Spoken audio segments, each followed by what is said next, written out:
Welcome to my channel. In this series of story teaching, today I have selected a very important story of the first flight. This is the title story of the book. Two stories about flying. In these two stories, the first story is First Flight. This is a story of a seagull. The seagull who is always afraid of flying.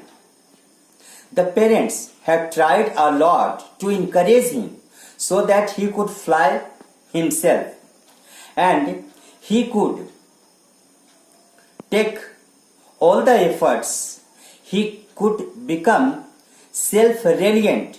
He could become self-dependent and he could lead his life himself.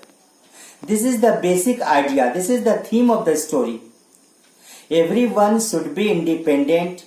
Everyone should be self-reliant. The seagull, because of his negative ideas, he has taken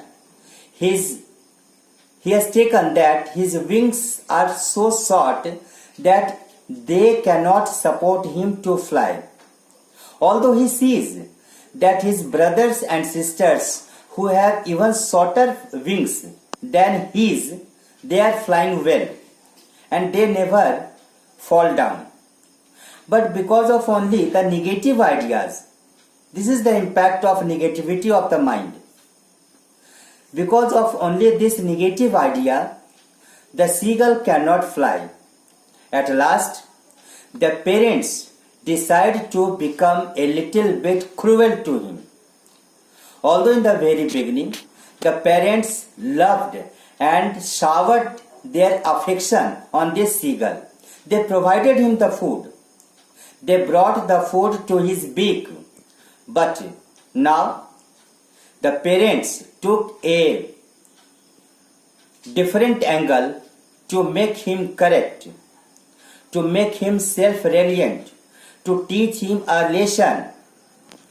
They did not provide him anything to eat, and the seagull remained hungry for almost 24 hours.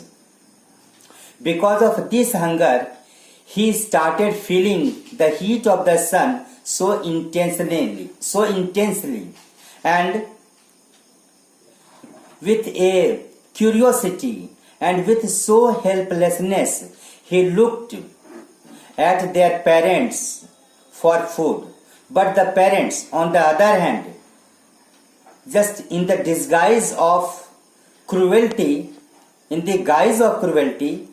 they tore at fishes bit by bit just in front of him, and the seagull expected that the parents will provide him again the food. Father was tearing at the fish and he provided others, but not to this seagull who was lazy, who was coward, and who was so frightened of flying itself. The mother, on the other hand, even went a few steps ahead than the father. She tore the fish and took the piece of fish in her beak and flew across to this seagull. Seeing the mother coming towards him, he started out of joy, singing ga ga ga, in the hope that the mother will bring the food to him. But the mother just teased him. She flew very close to this seagull, but she did not give this fish to him, and she flew away. Seeing this, the seagull became impatient. He wanted to eat something, somehow, at any cost, and this ultimately inspired him to put his efforts to fly.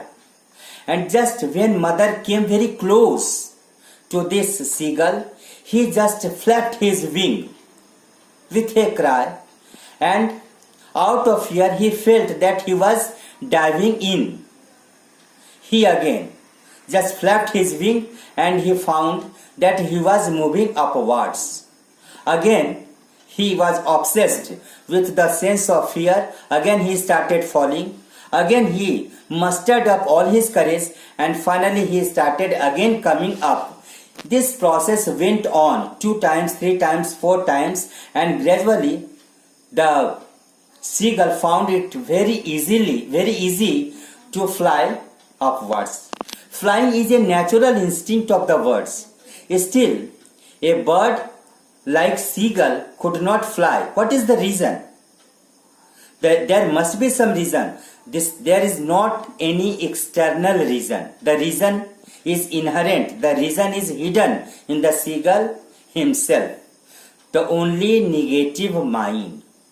This story can be read and taught also in relation to the students, especially those students who always prefer to sit at the back benches and who always fear to answer, to respond to the questions or to the thoughts of the teachers. They are always obsessed with such negative ideas.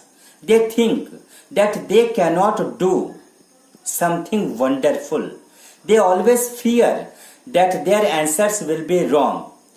As a result of this fear, they never try to answer. They become escapists.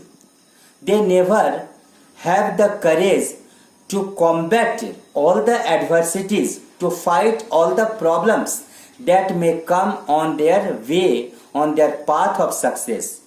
This ultimately makes them coward, and they cannot do wonderful, they cannot do outstanding in the class or anywhere in the world.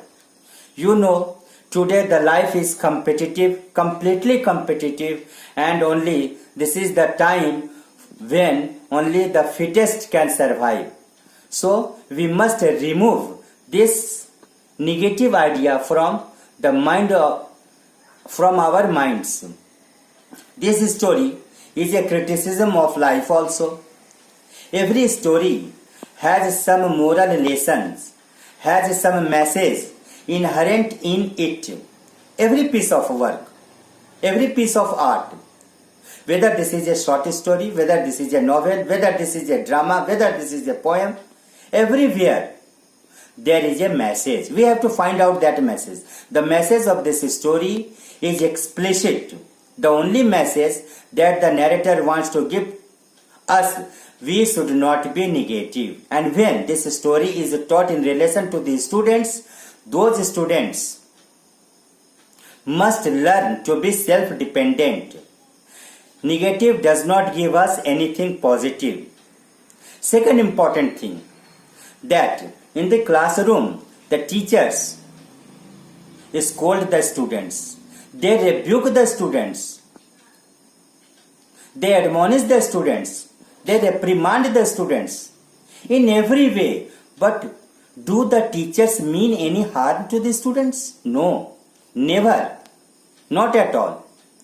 The only purpose of the teacher, of a genuine teacher, is to remove all the negative things that lie, that are rooted in the students. And for this, sometimes strict actions in the form of admonishing, in the form of reprimand, in the form of rebuke, in the form of severe scolding, in the form of sarcasm is required, which teachers take.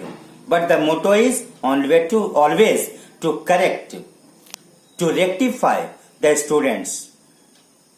So this story can be taught in relation to the students also, when as the seagull's parent could teach the seagull the lesson of self-reliance only when they could become stern. They became cruel to the seagull. Similarly, teachers also become cruel, also become a little bit hard for the students, for those students, just in order to make their life, make their career bright and happy, to make their life happy. This is all about this story. Thank you very much. If you like this, you must subscribe my channel.